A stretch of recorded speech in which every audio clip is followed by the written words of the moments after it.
nos acabamos de enterar en el Pleno que Morena presenta una reforma con lo que quiere dejar muy claro que no procede ni en amparo, ni las controversias constitucionales, ni las acciones de inconstitucionalidad respecto de reformas a la Constitución, en contra del criterio que han presentado algunos juristas e incluso jueces de distrito, concediendo numerosas suspensiones.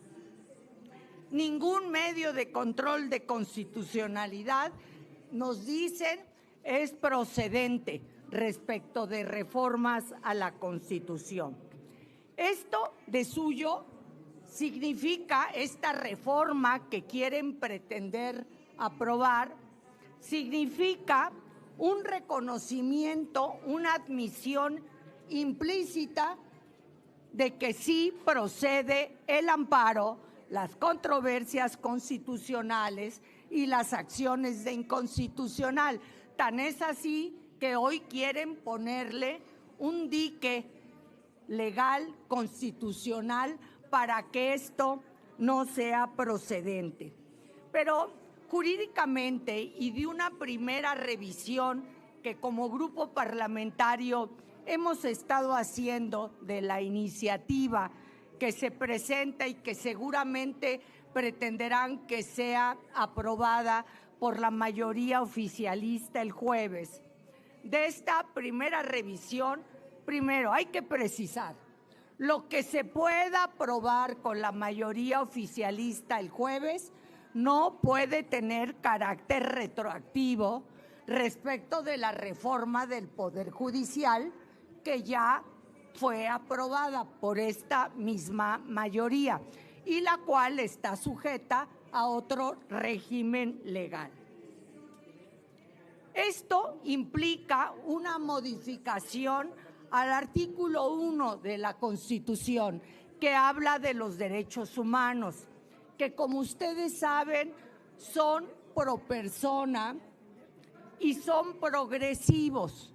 No podemos pretender, no pueden pretender que una reforma que se apruebe cuando se apruebe el jueves o cualquier otro día tenga efectos regresivos respecto de derechos humanos que están contenidos en la Constitución y que están consagrados en la Constitución.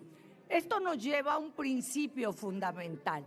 No es lo mismo el poder constituyente, como lo fue el constituyente de 1917, que estableció principios fundamentales para la Constitución, que el poder reformador.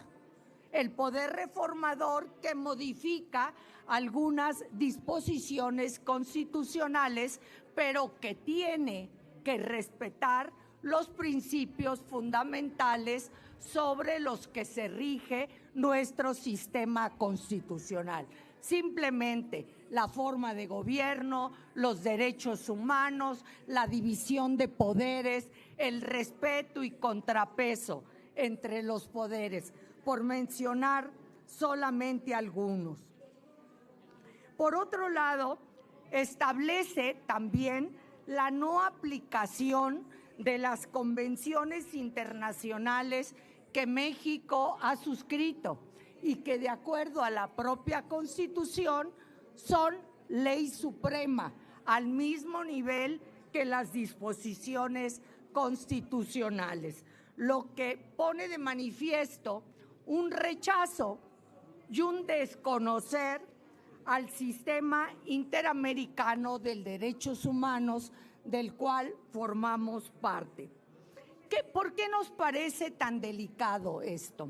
Porque tal pareciera que cualquier reforma a la Constitución, por el solo hecho de ser aprobado por la mayoría oficialista, ya es inimpugnable. Si hoy deciden que la pena de muerte se va a establecer, ya la pusieron en la Constitución, tuvieron la mayoría pues hay medios de defensa. Si deciden eliminar la propiedad privada, por ejemplo, pues también es un principio fundamental constituido y que tampoco puede, por medio de una disposición constitucional que a alguien se le ocurra, ser eliminada. Si de alguna manera quieren vulnerar derechos humanos, pues tampoco esto es posible. Como hemos estado impugnando la división de poderes, la independencia, la autonomía del Poder Judicial como forma de gobierno, y es lo que hemos estado invocando en la reforma del Poder Judicial.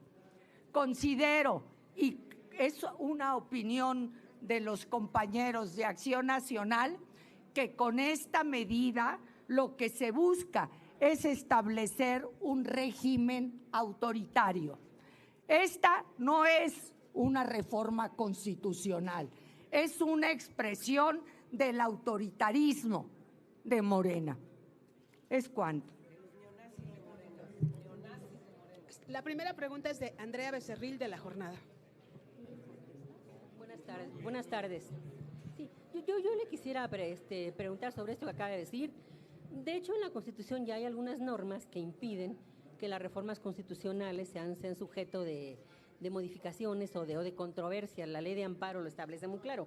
Entonces, me parece bueno, creo que con esta iniciativa lo que se busca es precisar lo que ya estaba en leyes secundarias y en la propia Constitución de una manera muy clara para evitar lo que está pasando, ¿no? Que con infinidad de amparos los jueces pretenden frenar una reforma que les perjudica y que además son juez y parte, que están actuando prácticamente con poca moral al actuar de esa manera.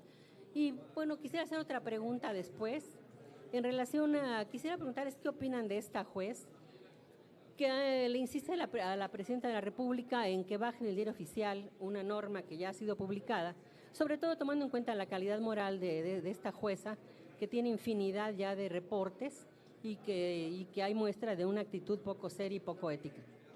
Bueno, quisiera yo comentar, efectivamente, el artículo 61 establece un principio de que el amparo no procede respecto de reformas constitucionales, pero hay excepciones que se han venido haciendo valer en reiterados procesos y que han significado criterios en la misma Corte, como es el caso de violaciones dentro del procedimiento legislativo. Si hay violaciones dentro del procedimiento, en principio no es respecto de la reforma como tal, fue durante el proceso de análisis, discusión de la misma reforma, y también cuando vulneran compromisos que México haya adquirido en tratados o convenciones internacionales, porque como comento, de acuerdo con nuestra propia Constitución, tiene la misma jerarquía la Constitución que los tratados internacionales y los compromisos que México ha suscrito en tratados, en convenciones internacionales que hayan sido ratificadas por el Senado. Entonces, este es un criterio válido que es el que ha sido el fundamento legal para el otorgamiento de las suspensiones que se han venido dando y que el gobierno de Morena, desde la titular del Ejecutivo a la Presidenta de la República, ha venido desacatando así, formalmente y ampliamente. Jueza, sobre la jueza. El caso de la juez, ¿a cuál se refiere? ¿La que ordenó? La que le ordenó que baje del Diario Oficial la publicación de la reforma y la amenaza con una pena de prisión. Mire, le quiero decir, no es la primera suspensión que se otorga. Ha habido infinidad de suspensiones desde que inició el procedimiento, desde que estaba en Cámara de Diputados, en discusión, en análisis, en contra del cambio de la sede, donde no se pudo ni verificar ni quórum ni identidad. Existen, ya después con la publicación o la aprobación que hicieron las legislaturas de los estados.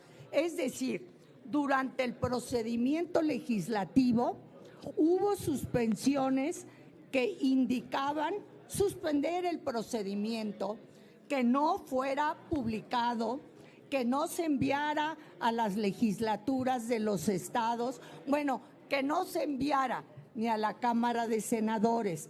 Y es con base en esas suspensiones reiteradas que se han venido dando que hoy una jueza establece esta suspensión, que no es más que continuidad de las suspensiones otorgadas durante el proceso, antes de que fuera reforma constitucional, y donde le indica a la presidenta, quiero decirle que la presidenta de la República y todas las autoridades que hay en este país tenemos obligación de respetar las decisiones que emiten las autoridades judiciales, y cuando no se acatan, se comete desacato, y fue lo que le informó y fue lo que contundentemente se rechazó.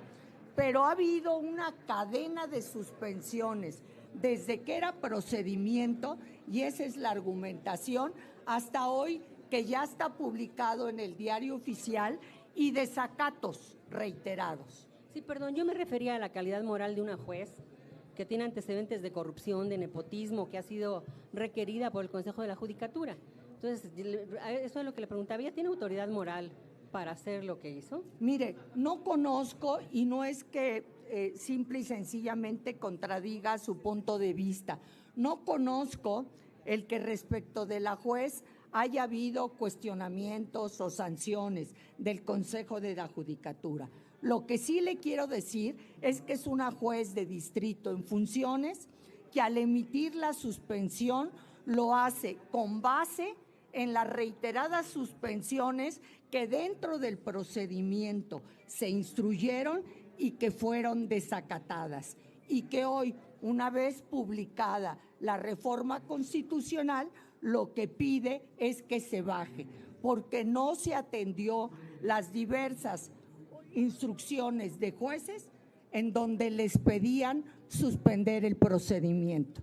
Gerardo Segura, de Azteca Noticias. Sí, muchas gracias. Quisiera preguntarles qué opinan sobre esta insistencia de Morena y sus legisladores en relación a que 30 millones de personas les dieron el derecho de impulsar esta reforma al Poder Judicial. Quisiera preguntarles si 30 millones de personas también les dieron el derecho de que un poder esté por encima de los demás, si 30 millones de personas les dieron el derecho de llegar o llevar al país a una dictadura y finalmente, pues de desacatar la Constitución y la ley, si 30 millones de personas les dan el derecho de hacer esto que están haciendo. Mire, primero, reconocemos que una vez más, es verdad, que Morena obtuvo la mayoría de los votos. Obtuvo el 54%, no el 75% con lo que opera en Cámara de Diputados y de Senadores. Esa se la regalaron las autoridades electorales. Segundo, cuando una autoridad de la más alta jerarquía en nuestro país asume el cargo, toma protesta y promete cumplir y hacer cumplir a la Constitución y a las leyes que de ella emanan. Esto implica reconocer la autoridad que tiene el Poder Judicial como órgano revisor de los actos del Ejecutivo y de los actos del Poder Legislativo. Todos estamos sujetos a la ley. Esto es fundamental. Y bueno, lo han dicho reiteradamente en Morena, por encima de la ley nadie. Eso es lo que les estamos pidiendo, que respeten las reglas y a las autoridades constituidas de acuerdo con nuestra Constitución. Brevemente, la presidenta pues está desacatando la ley, está desacatando la Constitución. ¿Ustedes implementarán o impulsarán alguna denuncia penal en su contra? Porque parece que no hay quien le aclare que está desacatando la ley. y quiere seguir por ese camino, está cometiendo un delito, y quien comete un delito, pues creo que es un delincuente. Entonces, ¿implementarán o impulsarán alguna acción penal en su contra? Mire, esta responsabilidad corresponde a la Fiscalía General de la República. Ya la solicitó la juez de distrito, incluso dando parte a la Fiscalía. Corresponderá a la Fiscalía actuar de acuerdo a lo que son sus atribuciones, que son derechos, pero que también son obligaciones. Nosotros lo que sí haremos es que en caso de que esto pase al Pleno y que sea aprobado por la mayoría oficialista, pues invocaremos los medios de defensa constitucionales y legales que consideremos procedentes. Algunos de los que hemos venido comentando ahorita y otros más que de una revisión profunda puedan ser materia de impugnación. Cerraríamos esta ronda de preguntas con el columnista Francisco Garfias. Usted acaba de decir lo que yo quería preguntar, es decir, ellos tienen una mayoría calificada, mala vida, pero la tienen. ¿Qué se puede hacer para evitar este golpe de autoritarismo? Yo coincido con usted en que lo que les estorba lo quitan, y eso ya va más allá de los límites, pues, y están en riesgo ya las instituciones. La demolición del Poder Judicial pues está a la vista.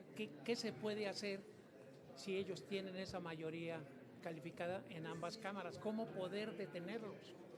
Mire, desafortunadamente, contra la resolución que en su momento emitieron las autoridades electorales, lo que tenemos es esta realidad que estamos viviendo.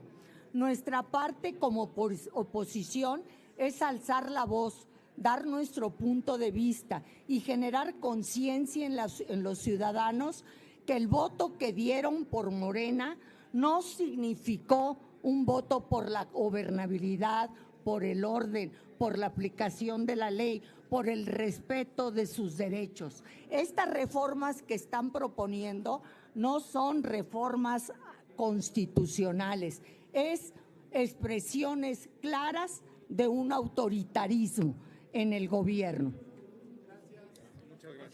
Muchas gracias a los medios de comunicación.